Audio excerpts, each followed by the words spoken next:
أعوذ بالله من الشيطان الرجيم. بسم الله الرحمن الرحيم. الرحمن علم القرآن خلق الإنسان علمه البيان. الشمس والقمر بحسبان والنجم والشجر يسجدان والسماء رفعها ووضع الميزان ألا تطغوا في الميزان وأقيموا الوزن بالقسط ولا تخسروا الميزان والأرض وضعها للأنام فيها فاكهة والنخل ذات الأكمام والحب ذو العصف والريحان فبأي آلاء ربكما تكذبان خلق الإنسان من صلصال كالفخار وخلق الجان من مارج من نار فبأي آلاء ربكما تكذبان رب المشرقين ورب المغربين فبأي آلاء ربكما تكذبان مرج البحرين يلتقيان بينهما برزخ لا يبغيان فبأي آلاء ربكما تكذبان يخرج منهما اللؤلؤ والمرجان فبأي آلاء ربكما تكذبان وله الجوار المنشآت في البحر كالأعلام فبأي آلاء ربكما تكذبان كل من عليها فان ويبقى وجه ربك ذو الجلال والإكرام فبأي آلاء ربكما تكذبان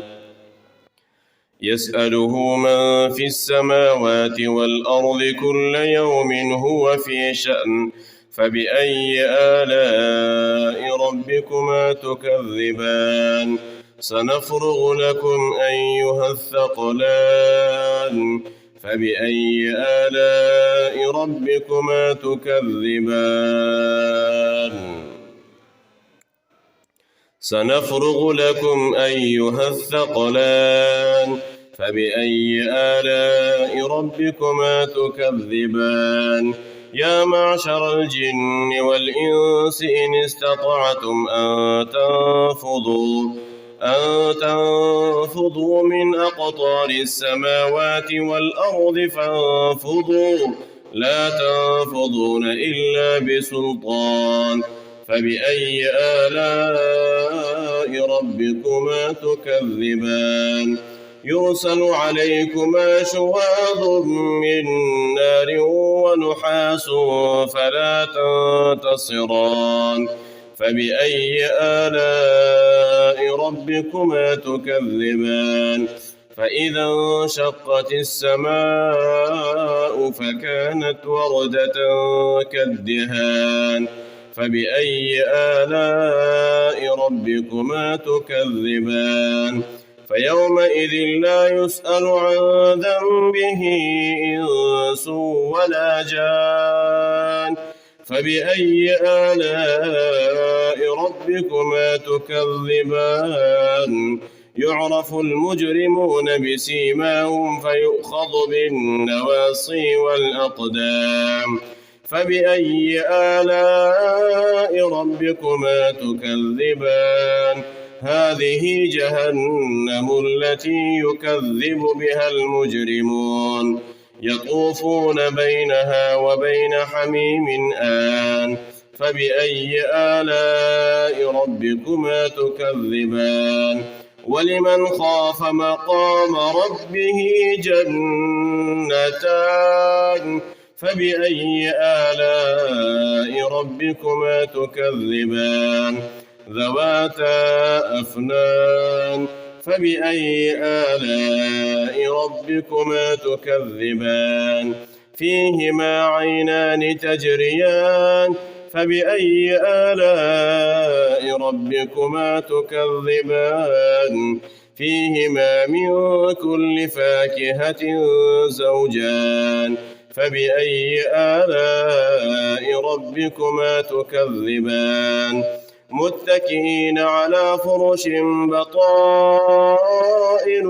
من استبرق وجنى الجنتين دان فبأي آلاء ربكما تكذبان فيهن قاصرات الطرف لم يطمثهن إنس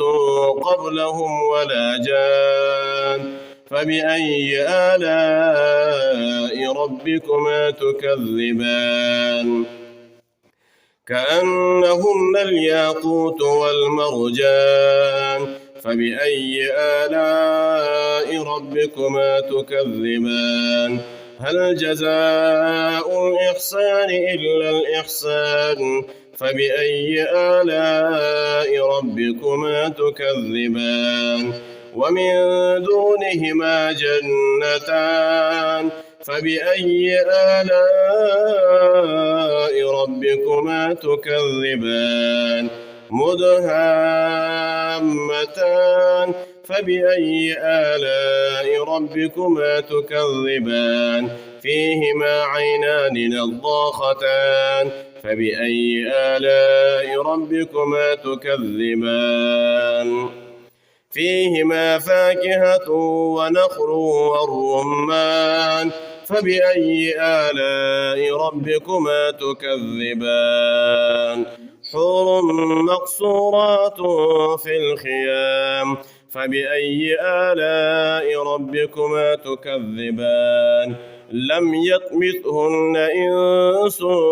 قبلهم ولا جان فبأي آلاء ربكما تكذبان متكئين على رفرف خضر وعبقري حسان فبأي آلاء ربكما تكذبان تبارك اسم ربك ذي الجلال والإكرام